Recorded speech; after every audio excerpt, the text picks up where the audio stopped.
Welcome to the J.D. Levy & Associates Calibration Point Podcast. Our podcasts are designed to bring a conversational exploration of key topics that we believe will provide value and insight to those serving in the nonprofit sector. We will highlight new developments in the field, latest research, and things we're learning from our own clients that we can share. I want to welcome everybody to this month's Calibration Podcast show and want to introduce Holly Sullivan, now CEO of Youth First. And thank you, Holly, for joining us. And I'm really excited about this topic because you are bringing in just insight, experience, and conversation in a gap area that I've seen over the past 5 years on all the different podcasts that I've done around succession. In that, you being able to talk to us about how it has been transitioning from being on the board of an organization that you loved to now becoming their CEO. And I just would love to have a conversation around how did you start thinking about the idea? What triggered for you as a board member? When did you start, you were like, this is what I want to do? And then how has that shift in relationships, structure, relational equity, anything, our listeners are going to really love to hear anything you can offer us. Well, thank you. And thank you for the invite to be on. I appreciate it. And I think you're right. It's a healthy conversation to have. And I hope it inspires others to take that leap and apply for those jobs. Oh, I hope so too.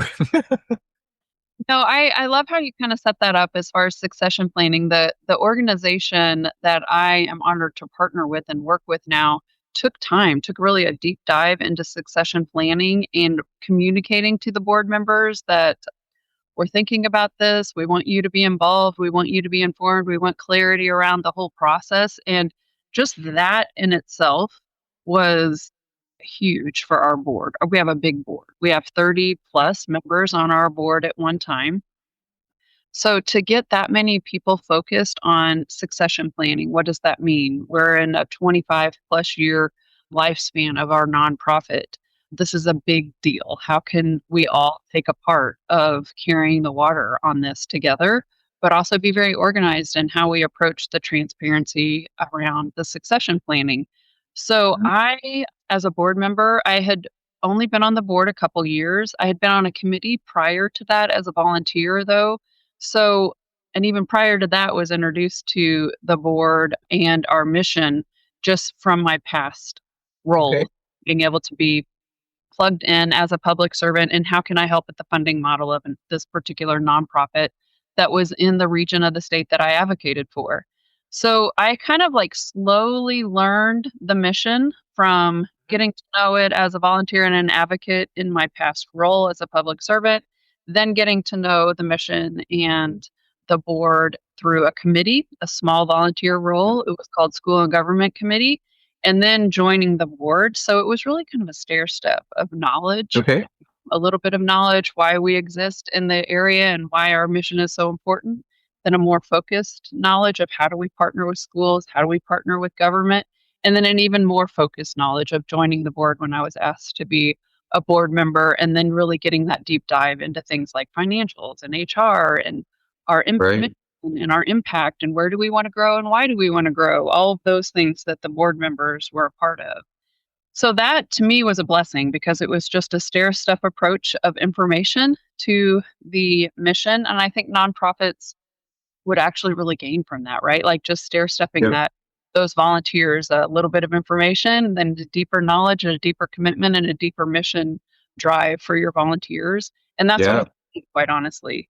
And then when I was on the board, I was one of 30 plus voices, right? And so I'm learning, I'm seeing the organization from a different lens, and then continuing to foster those relationships with staff in a new way too. I think that was really something that I didn't even realize now that I'm looking back, is that when you're on a committee or you're an advocate for the mission and the nonprofit, you don't really have access to the entire staff, or you have pieces of access to certain people.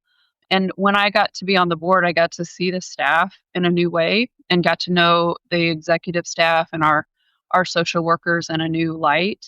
And really kind of fell in love even more with the mission because of those people and those relationships. So I say that because that was part of what made the transition into working for the nonprofit, the team even easier because And that's a look into the staff. That's a really important point, Holly, because as you are well aware, there is often a split within the sector on the thinking of how connected board members should be and the access they should have to staff. And, what you're identifying is obviously my school of thought as well. And that is that, if I'm building a community who cares about shared vision and values, I want them to be a community. And you bring great evidence and verification of, there is a lot of value when board members can connect and be an advocate for staff in some way. I It's really agree. good. And you get to see different facets of how they're plugged in to the mission, what their role is, what they need help with, what they would want the board to know, Mhm. and just a different level of information to be able to share as an advocate or as a board member, or even thinking of next steps. Would I want to work with this team? This is really exciting. I love Right. relationship building. I love how they're plugged in. And then walking through the process of succession planning with the current CEO, who I also considered a friend after relationship building for so many years. Quite honestly, when I first got that succession plan as a process person, I have an engineering background. I just was really impressed that we had a process with the nonprofit, right? A lot of nonprofits talk about it, but they don't act on Right. it and create it and then take that next step of transparency to the board as a whole. And I wasn't thinking about applying at that point. I was really thinking Okay. about the how good that is for this whole process to be so transparent and part of each board member's mantra when we were working Right. together. We were thinking about the finances, when we were thinking about the budget, when we were thinking about mission growth, when we were thinking about how do we talk to our state and local officials about our nonprofit? How do we come together? And just having that knowledge gives everybody kind of a sense of they relaxed and they were able to share this is going to work and this is going to be a great transition because we have a plan and I can buy into Yeah. the plan even though I don't know what the future holds. And then, really just for me personally, and I think this is just me and my faith and how God has worked in my life really in every part of my career is you see a door opens, and we were at a part in my life, me and my husband, we were a few months away from being an empty nest. I was working in two cities in a hybrid lifestyle, part-time in Indy, part-time in Evansville. And we were just at a point and at an age where we were like, what do we want to do to pour into the second part of our career? Right. And how can I better serve my community and have a purpose in that second part? Mhm. Life. And so I did really a year work of just learning my leadership style, learning how I could Okay. into gifts and how to use my gifts and talents, how I had taken many different parts and pieces of my career and used that experience. How could I take all of that and use that for good in the second part of my Right. career? So it was very purposeful of me taking that year of just looking and praying and deciding what was best for me, my second part of my career, my family. We had a new season of life with empty nest and things like that.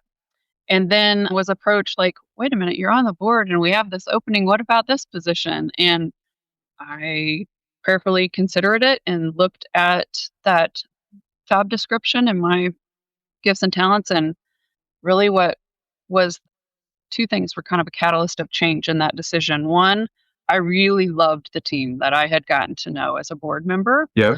And it was one of those, I would really love to work with that group of people.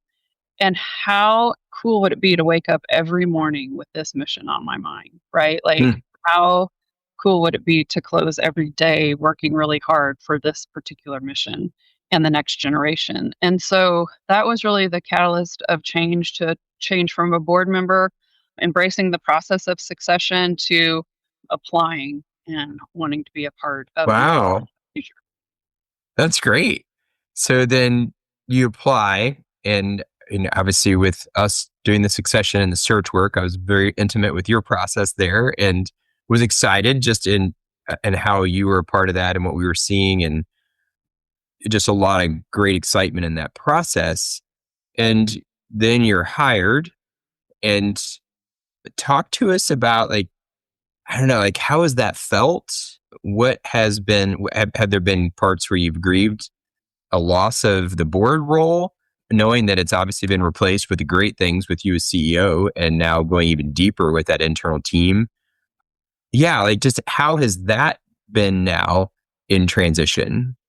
Yeah, good question. And a really good part of that was I really wanted the transparency around how well the organization created the succession plan to also plan timing of when that took part. So our fiscal year, the transition of CEO to the change in fiscal year to the change in board leadership was really important to me. I wanted to be able to take the role and then be there when the new board chair took their new role, and then be Okay. there when we approved the next fiscal year's budget. So really that was important to me as those building blocks, and maybe that's kind of what I shared earlier too, of getting to know the Yep. mission and advocate, getting to the committee, then getting to the board level as those building blocks. I really saw that as an important succession plan in the timeline. And why did I feel that way? Really, because I wanted to have time with our CEO and learn from her and take that very purposefully, and then purposefully pour into the new board chair.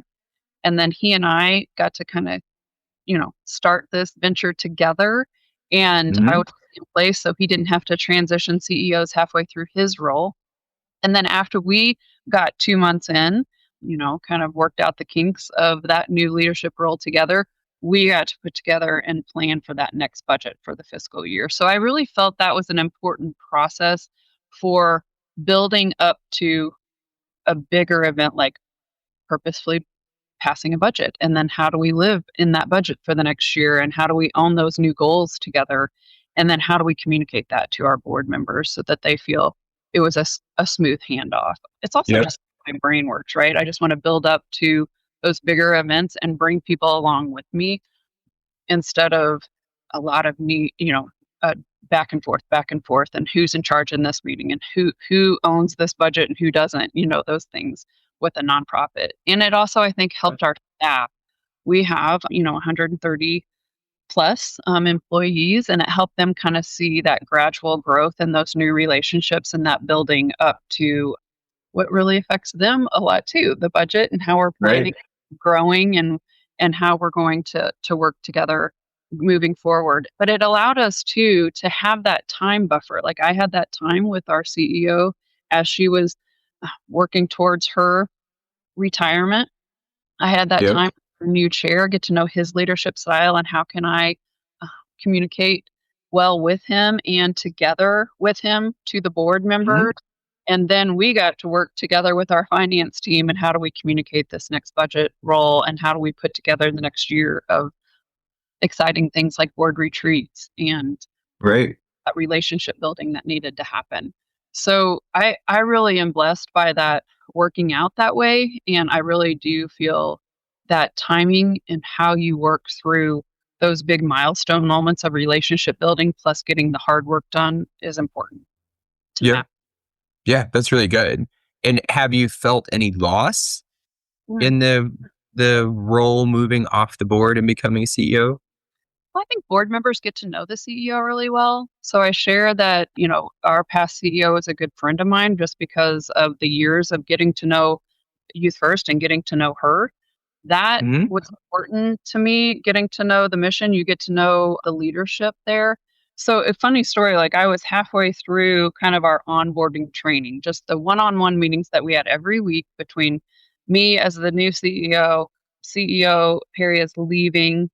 I came home one night and I told my husband, I was like, I don't really know if I want to work without her there. Like, she is such an Oh, important part of how I've always perceived the nonprofit and I feel myself really looking forward to each day that I get to spend with her in this planning and this downloading process that, like, by the next week when that day got there, I was just so excited to be back with her and kind of getting all that download and that relationship that we were building and the baton that she was passing off. So I was joking. I don't yeah. here, but it was just, we built that relationship even more during that transition. Great. And so we purposefully shared that time together, but it also allowed her to feel comfortable leaving the organization in strong position that she had worked so hard and poured so many years into. And now our relationship is still very strong, and I get to meet with her and bounce ideas off of her continuously. But that was really a lot of buildup and more emotional reaction than I think either one of us were expecting. Yeah. When we were doing kind of that handoff phase, even though it was once a week for 3 to 4 months. And then now as a CEO versus a board member, I don't think I would say I have a grieving part of that. I have a new energy of how I'll get to build a relationship with our new board members. It's very exciting to see people take new board terms. I can remember what it felt like during that board orientation and trying to take in this large mission and what does it mean and how can I untangle all the things that we do so I can best serve as a board member. So I love that I know what it feels like to be in their seat and how I can craft my relationship building with them and my communication with them in a way that reflects the memory of sitting in that seat as their view of the organization versus the view that I get right now. Yeah, that's really powerful. That's such a good point that, I mean, whether it's recruitment, whether it's onboarding, whether it's the candidacy process with board members, just helping them feel connected and equipped because you did walk all that out and then you walked out the transition and you have a whole deeper level of empathy and also context to help people be successful coming onto your board. That's a great point. Yeah. And we have a large organization and it's really a lot to take in those first couple meetings. And it's crazy too, because we onboard in 1 month and the next month we pass a $12 million budget. That's intimidating as a board member. Yeah. You're like, wait a minute, I just took on this role. I need to know exactly what I'm doing. And so, to be able to sit down with them and say, I remember how that felt. So there are no silly questions. They are all valid questions. They're going to make me better. They're going to make Youth First better. They're going to make you better as a board. So let's break this up into 2 or 3 meetings so that it's not so overwhelming. And let's build some relationships too, so that you feel comfortable asking those questions in a room full of others that you feel are more informed than you. We all feel that way, right? In our first couple of board meetings. So it's been really, I think, an honor to be able to have the view from both of those seats. That's really cool. And then last question I've got, as a board member, you were engaged, obviously, and you were connected to staff, you were connected also to some partnerships. Have you, for those donors that may have been in your sphere as a board member, and now they're still in your sphere as CEO, can you talk about what's been the biggest dynamic shift for you, if any, and now connecting with, Mary, who may have been a donor that you were cultivating as a board member, and now working with Mary as CEO and Mary adjusting to your change? That's a great question. And that's so important too, because all of a sudden, when you take this role and the training's gone and the meetings have to be run and the budget has to be passed and the daily operations have to be taken care of and the donors still need to be built up in relationships, cultivated, what happens in this role is all of a sudden the hours in your day go crazy fast. I cannot believe it's 5 o'clock, right? And you're like, oh, wait a minute, I still need to pour into so many donors and so many staff members and so many board members. And that's what's exciting about the job personally, but it's also what I feel like you have to go back to your roots of communication basics of this concentric circles, right?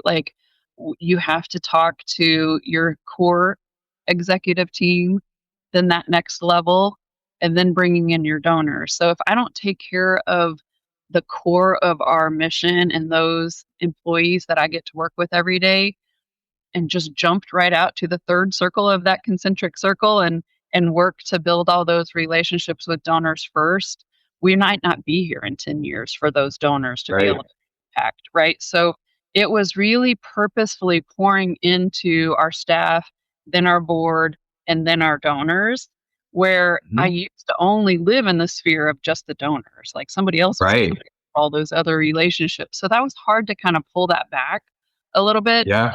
because I lived in that space of donors and advocates and who can else can I bring in and how can I cultivate these new partners to our nonprofit. So the first month that I was here, I really had to pour into just our staff, which was a huge honor and I loved every minute of it. But you really had to focus your time and actually do that and not get distracted by those other aspects of communication and Yep. sort of should be. And then spending some time cultivating our new board members and all of our board members that were currently on the board and were so helpful in the transition. And then that third month or that third part was bringing in those donors and cultivating those relationships and being very purposeful in the way that I spent my time the first 3 months.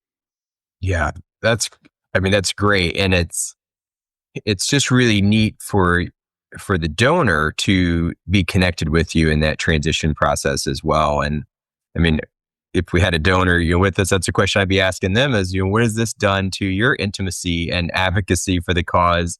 Because there is, it's a powerful statement when a board member who is accomplished, who has a career that's successful and decides that I'm going to make a different direction in my career because you found something that you love as well and that you want to pour yourself into this next season. Like that testimony in and of itself is just monstrous in a very positive way for you and for your donors. And how exciting It is just the people to be part of that chapter.